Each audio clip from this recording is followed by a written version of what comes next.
U.S. History class. Welcome to e-learning. I, of course, am Mr. Bagman. I am coming to you from my quarantine classroom at Forest Lake High School, here to tell you what you need to know for your Unit 7 test. So Unit 7 was on the Cold War, and obviously we need to make some adjustments to the summative assessment.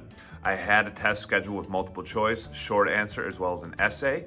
You are only going to be doing the essay portion of that test. But in order to get at some of the stuff that those other multiple choice and short answer questions were going to get at, I have extended the essay a little bit. And I'd like to talk about each aspect of the essay question with you in turn. The first question on that essay asks you, what was the Cold War and how did it begin? I have a PowerPoint attached to this post, and there is a slide on there that defines both what the Cold War is and the historical context about how that war was fought. So obviously you want to define the two major competitors in the Cold War. You want to talk about the historical circumstances that gave rise to that Cold War. You can do that pretty easily in a sentence or two, but you want to make sure you address both parts of that question. The second part of that essay, why was the Cold War called a Cold War? We talked about this pretty extensively. It's not because the Cold War was fought in Siberia where, it's really chilly. There's another reason, and so I want you to know what that reason is and explain it to me. Again, you can do this in a sentence, maybe two. The meat of your essay question, I'm gonna read it for you here. What were at least 3 different ways that the Cold War was fought, and what are some specific examples of these fights? So obviously this has a pretty strong connection to the previous question about why the Cold War is cold. I want you to tell me about 3 fights that connect with the Cold War. And they may be cold fights, they may be hot fights, maybe they took place here, or over here, or maybe right here. There's a lot of different examples you can use here, definitely way more than 3. And both my PowerPoints on the first one on the Cold War, as well as the one about proxy wars and the war in Vietnam, should be helpful to you here in giving you some examples. So you want to name 3 different ways that the Cold War was fought, and then give some specific examples from history where you describe a little bit like what these fights look like. This one will take you more than a sentence or 2. You're probably gonna do this in like 3, 4, 5 sentences. This will make up the meat of your essay. The next question, what are some specific examples of events that led to the end of the Cold War? Guys, I'm sorry, we didn't really get here in class. We got here a little bit with the Reagan-Gorbachev video, but I didn't really give you enough that it's already in your head. So I'm just gonna straight up tell you. Events that you can talk about and that you can look up on the internet to write about here. You can look up the meetings between Ronald Reagan and Mikhail Gorbachev.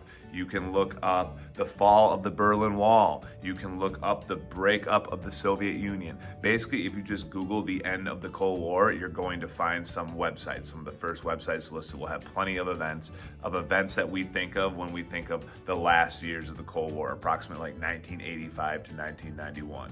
So you don't have to go into a super lot of detail here. We didn't cover it in class, but it's knowledge that I want you to know, so I know that you have like a complete knowledge of the era that's defined as the Cold War.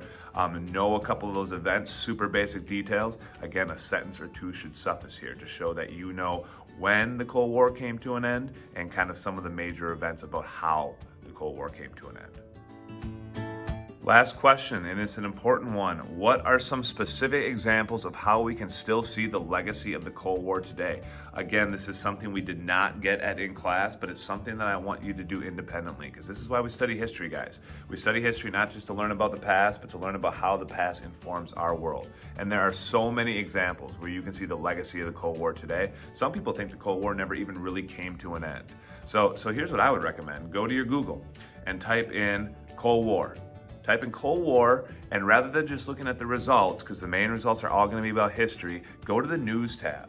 Go to the News tab in your Google, and my guess is you're going to find a whole bunch of current event articles that reference the Cold War. And this might have to do with modern day relationships between the US and Russia. This could connect something with nuclear weapons. This could connect with like North Korea or proxy wars that are still taking place in other parts of the world, with the United States on one side and Russia, formerly the Soviet Union, on the other. If you're confused about what examples you should be looking for, send me an email.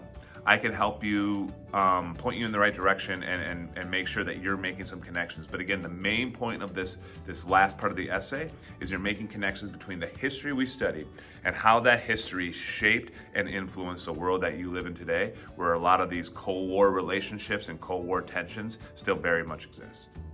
And that's your final essay. That is due Friday, April 3rd, which is the last day of quarter 3. Let's say 3 o'clock. 3 o'clock on Friday, April 3rd. That's when I want all your essays submitted and uploaded to Canvas. I'll grade them shortly thereafter. I've got resources linked somewhere. I'm not sure where. I'm still learning Canvas, but they should be on this page somewhere, guys, so just look around for them. And you can use each other too. If you want to start a discussion down here or wherever it is about possible examples you could use in some of those Cold War fights, in events that lead to the end of the Cold War, in events that show the legacy of the Cold War, or how the Cold War perhaps is still going on in 2020 in the world that we live in today, go ahead and communicate with each other about that. That is not illegal. The only thing I want to stress is that everybody should have their own essay. So I do not want to read the same essay 2 times in a row. If you talk about the same events, that's fine. You can work together and help each other to learn and to come up with ideas. But ultimately, I want to hear every essay written in the voice of the student who's submitting that essay, to show that you get what it is that you're writing about, even if you use some of your classmates to help you gain the understanding that ultimately led to that essay. So please make sure you have that.